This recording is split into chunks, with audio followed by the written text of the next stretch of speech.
75 సంవత్సరాల స్వతంత్ర భారతదేశ చరిత్రలో పిడుగురాళ్ల మున్సిపాలిటీకి అందించాం జగన్మోహన్ రెడ్డి గారు ముఖ్యమంత్రిగా ఉన్నారు.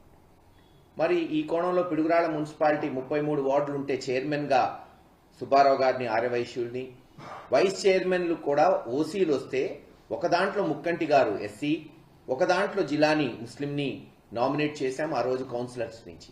దురదృష్టకరం, ఎలక్షన్ అయిన తర్వాత మొన్న లోకల్ మన జనరల్ బాడీ అయిపోయిన తర్వాత జనరల్ ఎలక్షన్స్ అయిన తర్వాత మన వైస్ చైర్మన్ ముక్కంటి గారు చనిపోవటం, అది ఖాళీ రావటం అందరికి తెలిసిన విషయమే.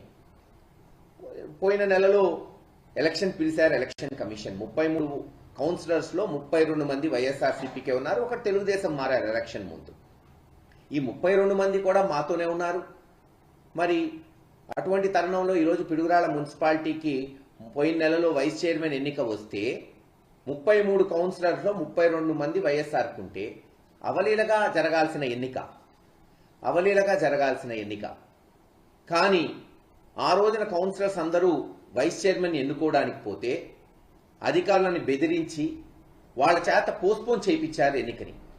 అధికారులు కూడా ఎలా ఉన్నారంటే వాళ్ళు రాస్తారు బీఫామ్ ఇవ్వలేదు కాబట్టి టైంకి పోస్ట్పోన్ చేస్తారంట. బీఫామ్ ఇవ్వకపోతే నామినేషన్ క్యాండిడేట్ ఇండిపెండెంట్ అవుతాడు, బీఫామ్ ఇవ్వకపోతే ఎలక్షన్ పోస్ట్పోన్ చేయాలని లేదు. అంటే వాళ్ళకి రాయటం కూడా చేతకాల ఎందుకు పోస్ట్పోన్ చేస్తున్నాం అనేది. దాన్ని బట్టి అర్థమవుతుంది ఎలా ఒత్తిడి ఉంది తెలుగుదేశం నాయకుల గురించి స్థానిక ఎమ్మెల్యే ఎరపతినేని శ్రీనివాసరావు గారి దగ్గర నుంచి. మరుసటి రోజు చేశారు. మరుసటి రోజు మళ్ళీ కౌన్సిలర్స్ పోవాలంటే ఇంకా ఎలాగూ పోస్ట్పోన్ చేయలేమని కౌన్సిలర్స్ ని కిడ్నాప్, దాదాపు 10-12 మందిని పోలీసులను కిడ్నాప్ చేయటం. ఎంత విడ్డూరం అంటే ఎట్టుందంటే దొంగతనం చేస్తే దొంగల్ని పట్టుకోమని పోలీసుల దగ్గరికి పోతాం, పోలీసులే దొంగతనం చేస్తే ఎవరి దగ్గరికి పోవాలా జనం, అలా ఉంది. పోలీసులే కిడ్నాప్ చేశారు కౌన్సిలర్స్ ని. ఆ రోజు అందరి వాయిస్లు, వీడియో రికార్డింగ్లు, ఆడియో రికార్డింగ్లు నేను పెట్టడం జరిగింది. మళ్ళీ ఆ రోజు పోస్ట్పోన్ చేశారు. మళ్ళీ రేపు సోమవారం ఎన్నికలు వచ్చినాయి. నేను నిన్న కౌన్సిలర్స్ అందరినీ పిలిచాను, ఏం చేద్దాం అబ్బాయి, మరి ఎన్నిక వచ్చింది, ప్రజాస్వామ్యంలో ఎన్నికలు వస్తేనే కదా పాలు పంచుకునేది, ఎవరిని నిలబెట్టుకుందామని. చాలా మంది కౌన్సిలర్స్, సార్ పరిస్థితులు బాలేవు, పోలీసులే మా మీద కేసులు పెడుతున్నారు, కిడ్నాపులు చేస్తున్నారు, ఎలా మేము తెలుగుదేశం వాళ్ళతో పోరాటం చేయగలుగుతాం కానీ పోలీసులతో ఎలా పోరాటం చేయాలి, మేము ఎలా ఈ సమస్యకి అసలు పరిష్కారం ఎలా అని వాళ్ళు అంటున్న తరుణంలో కొంతమంది ఊరు వదిలిపెట్టి పోవటం, కొంతమంది 3 రోజులు బయట ఉండి ఆ రోజు వస్తామనటం, అసలు ఎన్నిక జరిగిద్దో జరగదో పరిస్థితులు ఎట్లుంటాయో అన్న తరుణంలో సరే మళ్ళీ ఆదివారం కూర్చొని ఒక నిర్ణయానికి వద్దాం అనుకున్నాం. ఈ లోపల యథావేచ్ఛగా మళ్ళీ తెలుగుదేశం నాయకులు బెదిరింపులు, మళ్ళీ పోలీసులు కిడ్నాప్. ఈరోజు చూశారు మీరందరు వీడియో కూడా, మహిళ మా కౌన్సిలర్ భార్య నైట్ ఈ వీడియో అఫ్కోర్స్ అందరికీ చేరింది, ఆమె వాయిస్ వినపడింది. తన భర్తని నిన్న రాత్రి మాచవరంలో ఉంటే, పిడుగురాళ్ళలో కాదు మాచవరం గ్రామం, వాళ్ళ అమ్మగారి ఇంట్లో ఉన్నారు, ఎందుకు ఈ తలకాయ నొప్పులు పిడుగురాళ్ళని, అక్కడికి మాచవరంలోని 3 కానిస్టేబుల్స్ పోయి అతనికి అసలే కాలు బాగలేదు, యాక్సిడెంట్ అయింది, అతన్ని ఎత్తికెళ్లి కిడ్నాప్ చేసి ఇలా ఒక్కొక్కళ్ళ ఘట్టం. ఇంకో కౌన్సిలరు హైదరాబాద్లో ఉంటే వాళ్ళ తమ్ముళ్ళని వాళ్ళ అన్నని తీసుకొచ్చి పోలీస్ స్టేషన్లో కూర్చోబెట్టి నువ్వు వస్తావా సస్తావా. ఏముంది, చిన్న ఎన్నిక, వైస్ చైర్మన్ ఎన్నిక. ఈ రోజు అది వైఎస్ఆర్సీపీ గెలిచినందు వల్ల వెంటనే జగన్మోహన్ రెడ్డి గారు సీఎం అయిపోరు కదా, లేదు చంద్రబాబు నాయుడు గారు ఏం దిగిపోరు కదా.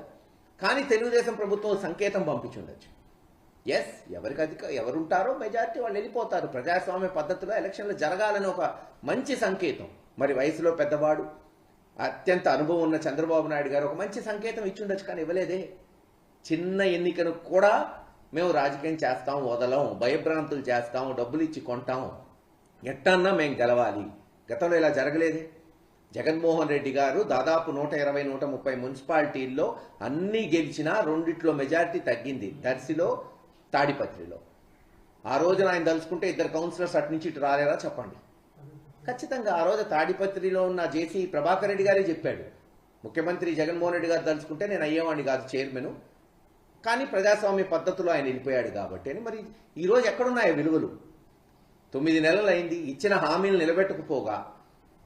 నిలబెట్టాలనే ఆకాంక్ష లేకపోగా, పోయినటువంటి చర్యలు లేకపోగా ప్రజల్ని భయభ్రాంతులు చేయటం, ఎక్కడ ప్రశ్నిస్తారో అని కౌన్సిల్స్, లోకల్ బాడీలని అట్నుంచి తీసుకోవటం. నిన్న పాపం సుబ్బారావు గారు, మా చైర్మన్ గారు, జగన్మోహన్ రెడ్డి గారిని కలిశాడు, అధ్యక్షుడిని నేను తీసుకెళ్తే ఆయన చెప్పేది అదే, సార్ మా ఫ్యాక్టరీకి తాళాలు వేశారు, జానపాడు రోడ్లో ఉన్న ఫ్యాక్టరీకి, నన్ను పార్టీ మారాల్సిందే అంటున్నారు. మారకపోతే పిల్లల మీద నా మీద కేసులు పెడతామంటున్నారు. ఏం చేయాలి? ఒక ఆర్య వైశ్యుడు, ఏదో పెద్దవాడు, వయసులో ఉన్నవాడిని బెదిరిస్తే ఏం చేయగలుగుతాడు? అతను ఎంతవరకు పోరాడగలుగుతాడు? తెలుసు, నేను ఇప్పుడు ఇచ్చిన వెంటనే ఆయన చేత స్టేట్మెంట్ ఇప్పిస్తారు. లేదు నన్ను ఎవరు బెదిరించలేదు. ఇంతేగా ఇందాక కౌన్సిలర్కి చెప్పినట్టు, కౌన్సిలర్ని వదిలిపెట్టేటప్పుడే చెప్పారంట, నువ్వు ఇమీడియట్గా స్టేట్మెంట్ ఇస్తేనే వదిలిపెడతామని. మరి ఇవ్వక సస్తాడా పాపం? పోలీసులు దెబ్బకి ఇవ్వక ఏం చేస్తాడు? నన్ను ఎవ్వరూ తీసుకెళ్ళలేదండి అని స్టేట్మెంట్ ఇచ్చాడు. ఏదో హైకోర్టులో హెబియస్ కార్పస్ వేశాం కాబట్టి వెంటనే వదిలారు. ఒక చిన్న ఎన్నికని రాష్ట్రమంతా చూసేటట్టు ఇంత రాద్ధాంతం చేయాల్సిన అవసరం ఉందా? ఈరోజు ప్రజలు గమనించాలి. అంటే వాళ్ళ యొక్క దిగజారుడుతనం, తెలుగుదేశం ఒక ప్రభుత్వం ఒక దిగజారుడుతనం ఈరోజు ఆంధ్ర రాష్ట్ర ప్రజలు గమనిస్తున్నారు. ప్రతిదీ. నిన్న ఒక చిన్న ఇన్సిడెంట్ అక్కడ దెందులూరులో అబ్బాయి చౌదరి గారు, చింతనేని ప్రభాకర్ గారు ఒక పెళ్లికి పోయారంట. అనేక చోట్ల పోతారు, ఇక్కడ పోవట్లేదా నాయకులు? చింతనేని ప్రభాకర్ గారు ఎలా మాట్లాడాడు, ఎటువంటి వర్ష పదుజాలంతో తిట్టాడు ఆ డ్రైవర్ని అందరూ చూస్తున్నాడు. మళ్ళీ వాళ్ళ మీదే కాకుండా అబ్బాయి చౌదరి మీద SC/ST అట్రాసిటీ కేసు.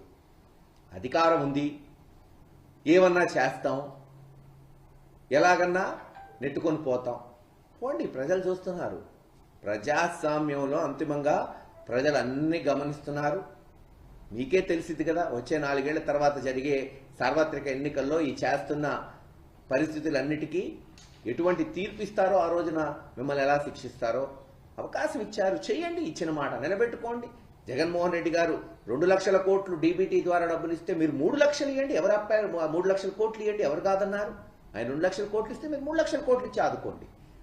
ఆయన 30 లక్షల పట్టాలు ఇస్తే మీరు 60 లక్షల పట్టాలు ఇవ్వండి. ఆయన సచివాలయాలు లేదు, వాలంటీర్ వ్యవస్థ తీసుకొస్తే మీరు ఇంకా మెరుగైన వ్యవస్థ తీసుకొచ్చి ప్రజల పాలన తీసుకురండి. ఎవరు కాదన్నారు? ఇప్పుడు ఎవరు ఆపట్లేదే. అవన్నీ పక్కన పడేసి ఓ చిన్న వైస్ చైర్మన్ ఎన్నికకి మేము లాక్కోవాలి, బెదిరించాలి. ఉన్న చైర్మన్ని బెదిరించి ఏం చేస్తాం? ఆర్య వైశ్యులు పాపం ఎక్కువ మంది, లేదు పేదవాళ్ళు రిజర్వేషన్లో వచ్చి పాపం వాళ్ళు కూడా మేము ప్రజాప్రతినిధులు అనుకోవాలని ఈరోజు పిడుగురాళ్ళ మున్సిపాలిటీలో మొట్టమొదటిసారి కౌన్సిలర్స్ అయిన వాళ్ళని బెదిరిస్తే ఎంతవరకు వాళ్ళు పోరాడగలుగుతారు? అయినా చాతనైనంత వరకు నిజంగా హ్యాట్స్ ఆఫ్ వాళ్ళకి. ఇంత అదిరింపులు బెదిరింపులు వస్తున్నా సరే అవసరమైతే ఎన్నికకు పోము కానీ మేము పార్టీ మారమంటున్నారు. ఏమనాలి అట్లాంటి వాళ్ళని? చెప్పండి. మనం సెల్యూట్ చేయాలి. నిజంగా డబ్బు లేనివాడు చిన్నవాడు కాదు, నీతిగా నిలబడిన వాడే చిన్నవాడు. ఈరోజు వాళ్ళకి డబ్బు లేకపోయినా నీతిగా నిలబడుతున్నారు. మాకు టికెట్ ఇచ్చింది వైఎస్ఆర్సీపీ, మమ్మల్ని గెలిపించింది వైఎస్ఆర్సీపీ అని నిలబడుతున్నారు. సెల్యూట్ చేయాలి అటువంటి నాయకులకి. తెలుగుదేశం నాయకులు ఎప్పటికన్నా ఈ చిల్లర రాజకీయాలు వదిలేసి మీకు ఇచ్చిన అవకాశాన్ని సద్వినియోగం చేసుకోండి. ఎలా చేసుకుంటారనేది చూపెట్టండి. అంతేగాని ఈరోజు ఇంత చండాలమైన లా అండ్ ఆర్డర్ పరిస్థితికి ఇంత అనుభవజ్ఞమైన చంద్రబాబు నాయుడు గారు తీసుకొస్తాడు. ఈ 9 నెలల్లోనే ఇంత దిగజారిపోతుంది ఈ ప్రభుత్వం అనేది గతంలో ఎన్నడూ చూడలేదు. బహుశా రానున్న కాలంలో చూడకూడదని ఆకాంక్షిస్తున్నాం. ఏది ఏమైనా రేపు జరగబోయే వైస్ చైర్మన్ ఎన్నిక మరి ఎలక్షన్ కమిషన్ ఇష్టం. మీరు జరిపించుకోవాలంటే జరిపించండి, సదావుగా జరిపించండి. ఎలక్షన్ కమిషన్ కిందే కదా పోలీసులు ఉండేది. లేకపోతే ఎన్నిక పెట్టమాకండి. ఎవడు పెట్టమంటున్నాడు? ఇందాక నేను చెప్పినట్టు ఈ ఎన్నిక వల్ల ఏం మారిపోదు కదా. ప్రభుత్వాలు కూలిపోవు, ప్రభుత్వాలు అధికారంలోకి రావు. నామినేట్ చేసుకోండి.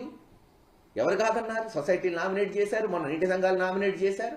ఇలాగే చేసుకోండి ఇవి కూడా. ఎవరు కాదన్నాడు? ఇప్పుడు ఎవడు పెట్టమంటున్నాడు? పెట్టడం ఎందుకు? దౌర్జన్యాలు చేయటం ఎందుకు? పోలీసుల చేత బెదిరించడం ఎందుకు? ఖచ్చితంగా ప్రజాస్వామ్య పద్ధతిలో పోరాడతాం. ఈరోజు కూడా హెబియస్ కార్పస్ వేసి ఎవరినైతే కిడ్నాప్ జరిగిందో అతన్ని రప్పించుకున్నాం. రానున్న కాలంలో కూడా మా ప్రయత్నాలకు ఎక్కడా కూడా మరి ప్రయత్నాల లోపం లేకుండా ముందుకు పోతామని తెలియజేస్తున్నాం. Subscribe to Social TV Telugu for more videos. Hit the bell icon for faster updates.